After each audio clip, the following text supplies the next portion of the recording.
The Revenant Alexa Carlyle and her 3 are all gathered to conduct Carlyle's sham funeral.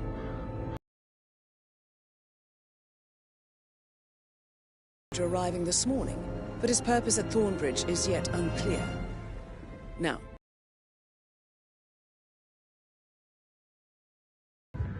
so Mr. Gray will secure their nearby field HQ and intercept all calls going in and out of the estate. Any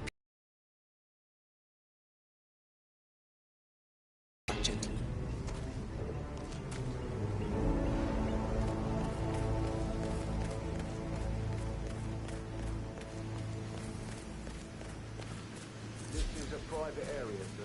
Phineas Whitmer, private investigator.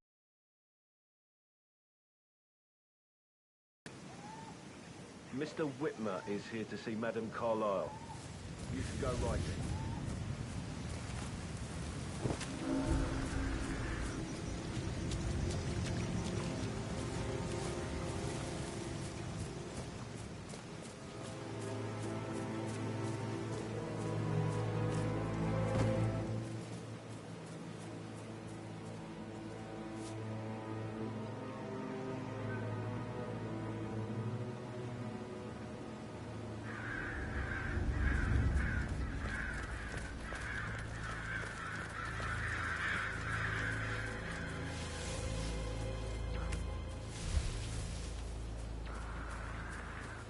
On top of everything, Rosie thinks she's in love with young Patrick.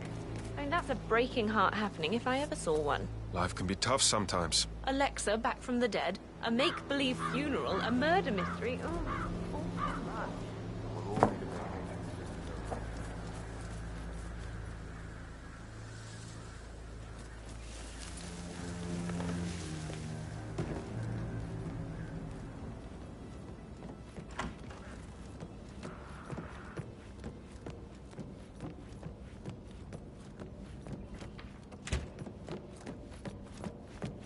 I could listen all day.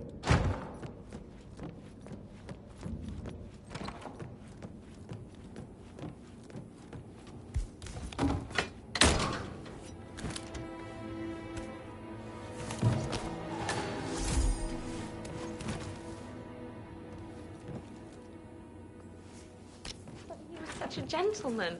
He gave me his coat and all. Rosie, you need to forget about Patrick. No good's gonna come of it. Stick to your own kind. You mean like Chris? He treated me like shit. All he wanted to do was play his stupid video games, never any romance. I deserve romance. You know what we're doing, sir. Don't worry about that.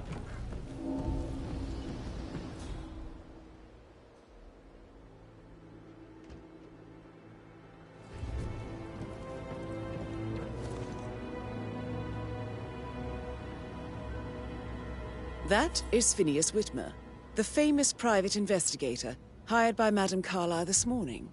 I'm curious why he's here. Maybe you should do some detecting yourself, 47.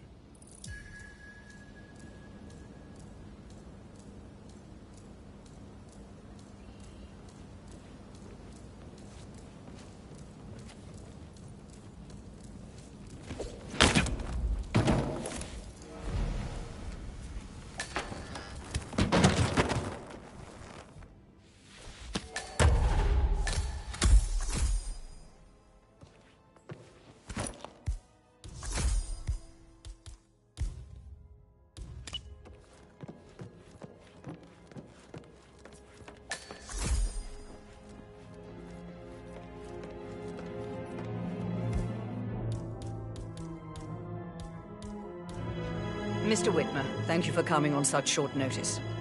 A great with absolute discretion. Results and discretion are my speciality. Very well. I suppose you will want to start at the crime scene. In my experience, a thorough examination of a potential crime scene is half the job done. Good. Fernsby will take over from here. I am Mr. Fernsby, the butler. Madame Carlyle has asked me to assist you in any way possible. Mr. Whitmer, I understand that you've traveled from London. Would you care for some refreshments? Or do you prefer to go straight to Mr. Zachary's sleeping quarters? I prefer to get started. As you wish. If you'll follow me, sir.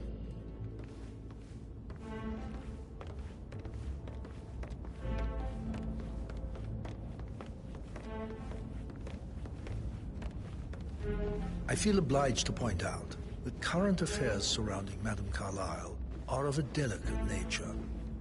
You may be familiar with the recent announcement of her death. You will probably learn that a staged funeral is scheduled to take place tomorrow.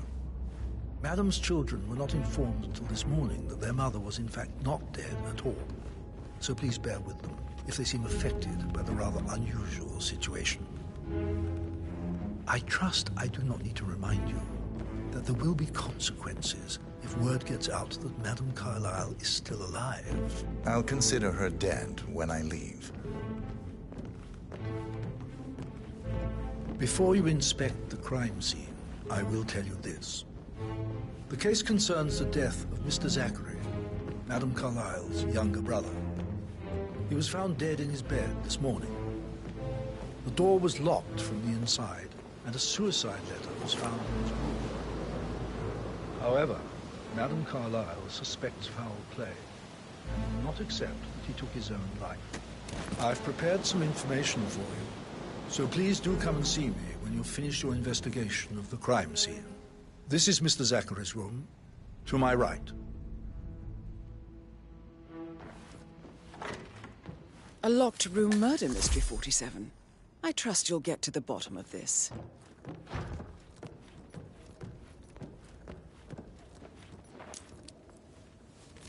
Zachary's suicide note.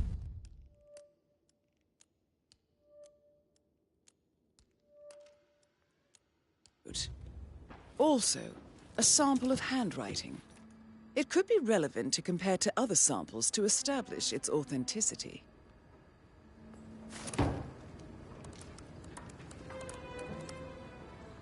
Zachary was shopping for New Wellingtons last night. Not exactly what you would expect from someone suicidal. Why don't you use your camera to scan the dead body, 47? Throat markings indicate a rare, short-lived plant poison killed him. Spread shows time of death at around 10 o'clock last night. You do know your poisons, 47.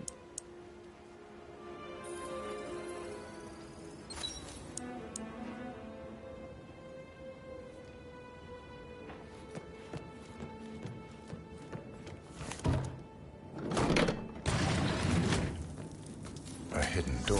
It's a secret passage. This could explain how the door was locked from the inside.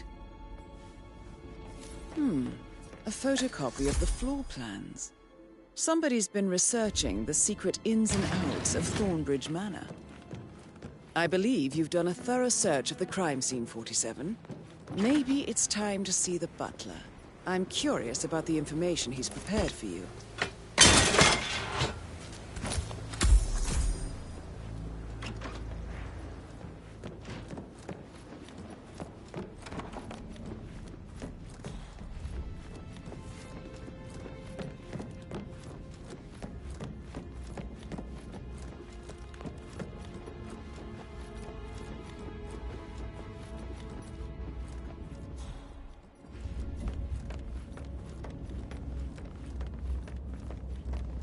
Mr. Fernsby, I'm done with the crime scene. Did you establish a time of death? Zachary died around 10 o'clock last night. Well, that means the staff were off duty. And Madame Carlyle and her security didn't arrive until this morning. That leaves Madame's family and myself as the only persons here when he died.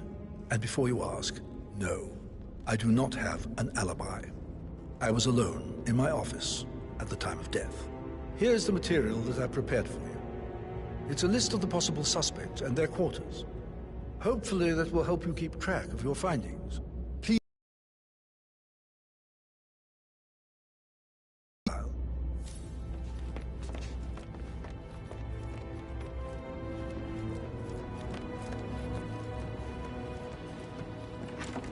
So how does one solve a murder mystery, 47?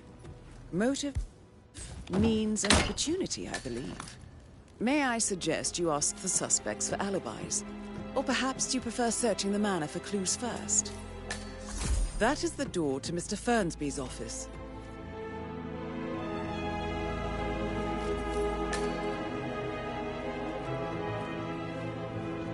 Zachary's diary. This is big. He was about to confess to the world that he and Alexa murdered their older brother Montgomery 46 years ago. And apparently, Mr. Fernsby helped make the murder look like an accident. And 47, the handwriting doesn't match the suicide letter in his room, proving he didn't write it himself. Painkiller.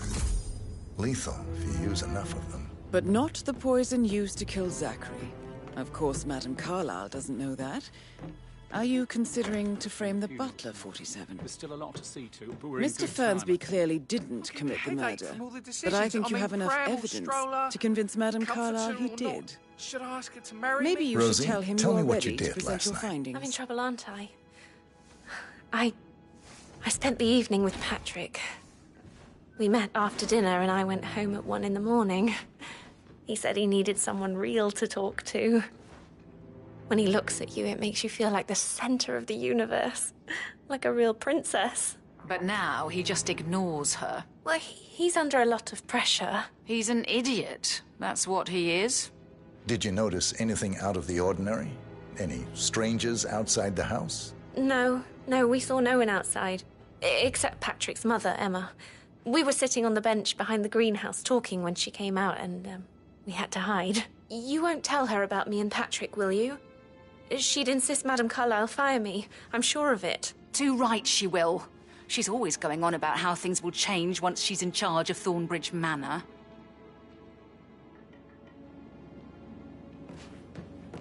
I can't deal with all this pretend funeral stuff just now.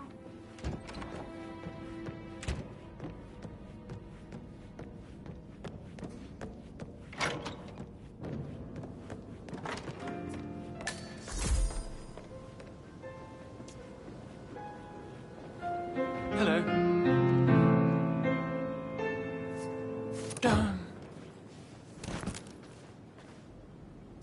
Sir, you dropped Professor something. Edward Carlyle, can you tell me your whereabouts for last night? Oh, yes, this dreadful business with Zachary. I stay at the local inn. You see, I prefer not to spend the night here at Thornbridge Manor. My brother Gregory came along for a nightcap.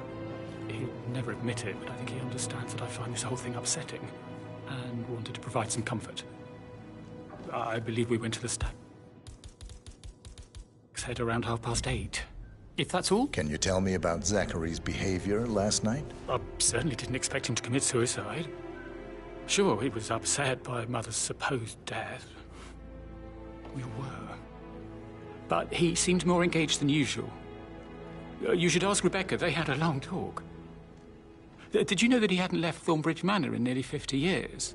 His plants, Mother, and the staff, all the company he had. Anything else I can do to help? Did you notice anything else out of the ordinary? You mean apart from the fact that we came here to bury our mother and she shows up alive and kicking? Zachary found dead in his bed this morning? Or perhaps that the planned funeral is still taking place and I have to do the eulogy? And Mother will surely have a strong opinion on it afterwards. I can't breathe. Excuse me.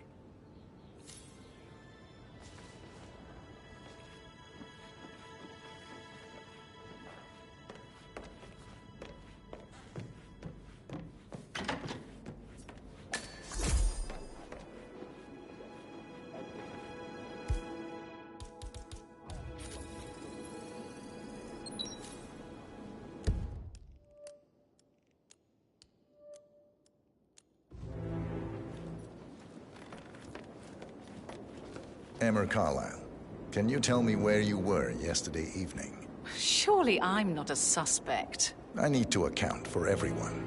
Well, I spent the evening with my family, but I got an awful migraine and had to take to bed. Everyone can attest to that. I believe I went up when the boys sat down for a drink around 8 o'clock. Is that all? How did you feel about Zachary? I might as well be honest. His presence was always awkward. How do you have a meaningful conversation with a man who only cares about plants? In my opinion, an officer bears some responsibility for how this ended. She supported his self-limiting behavior by letting him live here. Anything... Have you noticed anything else out of the ordinary? Nothing special comes to mind.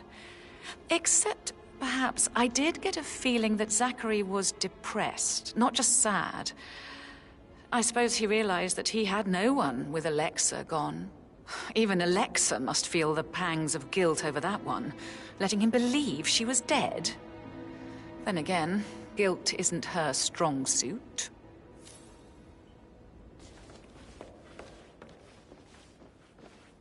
Gregory Carlyle, can you tell me where you were yesterday evening? Oh, you're wondering about my alibi, Mr. Detective. Well, I left Thornbridge around 8:30 for a pint with Edward. I wish I hadn't. Quiz night at the inn. On the other hand, staying here with Zachary, my obnoxious sister, and the wife sporting another one of her headaches would have been a fate worse than death.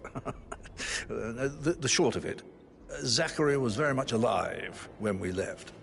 I stayed for the last shout, and I was back here just before midnight. Anything else you want to pry from my...